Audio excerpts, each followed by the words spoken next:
Grandfather's Journey by Aloud. My grandfather was a young man when he left his home in Japan and went to see the world.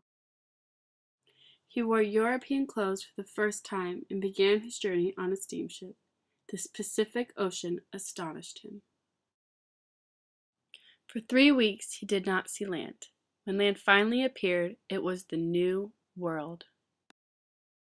He explored North America by train and riverboat, and often walked for days on end. Deserts with rocks like enormous sculptures amazed him. The endless farm fields reminded him of the ocean he had crossed. Huge cities of factories and tall buildings bewildered and yet excited him. He marveled at the towering mountains and rivers as clear as the sky. He met many people along the way. He shook hands with black men and white men, with yellow men and red men. The more he traveled, the more he longed to see new places, and never thought of returning home. Of all the places he visited, he liked California best. He loved the strong sunlight there, the Sierra Mountains, the lonely seacoast. After a time, he returned to his village in Japan to marry his childhood sweetheart. Then he brought his bride to the new country. They made their home by the San Francisco Bay and had a baby girl. As his daughter grew, my grandfather began to think about his own childhood. He thought about his old friends.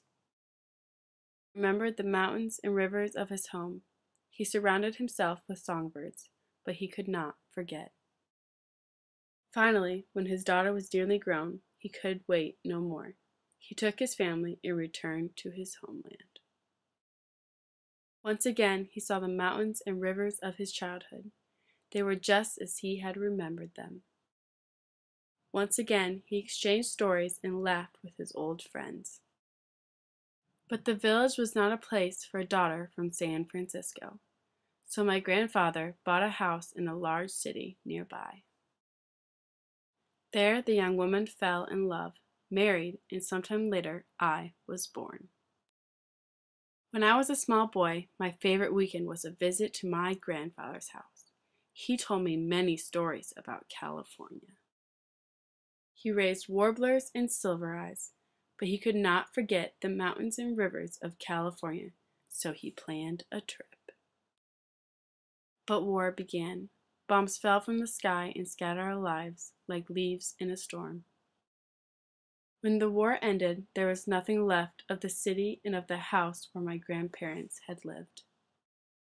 So they returned to the village where they had been children, but my grandfather never kept another songbird. The last time I saw him, my grandfather said that he longed to see California one more time. He never did. When I was nearly grown, I left home and went to see California for myself. After a time, I came to love the land my grandfather had loved, and I stayed on until I had a daughter of my own. But I also missed the mountains and rivers of my childhood. I missed my old friends. So I return now and then when I cannot still the longing in my heart. The funny thing is, the moment I am in one country, I am homesick for another. I think I know my grandfather now. I miss him very much.